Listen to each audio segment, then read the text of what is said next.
அந்த புள்ள டிப்ளமா படிக்க சென்னைக்கு போயிடுச்சுப்பா.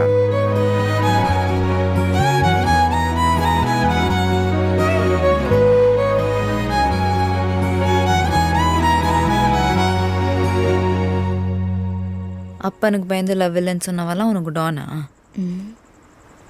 லவ் இல்லைன்னு சொன்னதுக்கு காரணமே லைஃப் ஃபுல்லாகவே இருக்கணும்னு தான். அதை சொல்ல தான் எவ்வளவோ ட்ரை பண்ணேன். நான் ரெஸ்பாண்டே பண்ணல. ஏன் சேச்சி? அது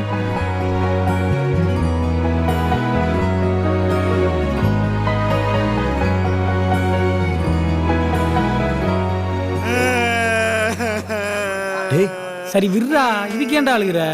அதுக்குள்ள